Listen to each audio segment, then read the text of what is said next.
پاکستان کے بائیں ہاتھ کے تیز گیند باز محمد عامر ٹیسٹ کرکٹ سے ریٹائرمنٹ کا اعلان کرنے کے بعد سے تنقید کی زد میں ہے،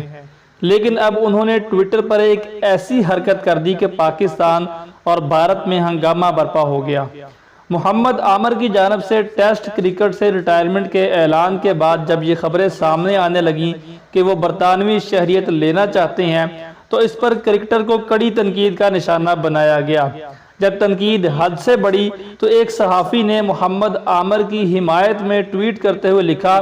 مجھے یہ سمجھ نہیں آ رہی کہ آخر محمد عامر کی جانب سے برطانوی پاسپورٹ کی درخواست دینے پر ہنگامہ کیوں برپا ہے؟ وہ برطانوی پاسپورٹ کے لیے اپلائی کرنے کے اہل ہیں تو اس کا یہ مطلب نہیں ہے کہ وہ پاکستان کی سائیڈ سے کرکٹ نہیں کھیلیں گے۔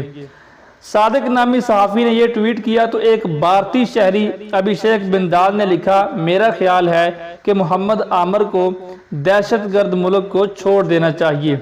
بھارتی شہری نے یہ بات کہی تو کرکٹر محمد عامر ان پہلے 5 لوگوں میں شامل تھے جنہوں نے اس بات کی تائید کی اور اس تبصرے کو لائک کیا، لیکن جب محمد عامر کو اپنی غلطی کا احساس ہوا تو انہوں نے فوری طور پر اپنے لائک کو ان لائک کر دیا۔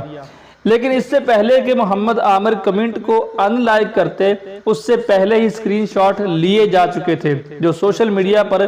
بڑی تعداد میں شیئر کیے جا رہے ہیں۔ پاکستان کے مین سٹریم میڈیا کی جانب سے تو اس بارے میں کوئی خاص بات نہیں کی جا رہی، لیکن بھارت کا مین سٹریم میڈیا اس پر دھڑا دھڑ خبریں بنا رہا ہے۔ جب سوشل میڈیا اور مین سٹریم میڈیا پر محمد عامر کی غلطی پر ہنگامہ برپا ہوا تو صحافی نے وضاحت کرتے ہوئے کہا کہ محمد عامر نے کوئی بھی متنازع حرکت نہیں کی۔ عامر نے میرا ٹویٹ لائک ضرور کیا تھا لیکن غلطی سے غلط ٹویٹ لائک کر بیٹھے۔ چند سیکنڈز کے اندر ہی انہوں نے اپنی غلطی کو درست کر لیا ہے، اس لیے ان کے خلاف ایسی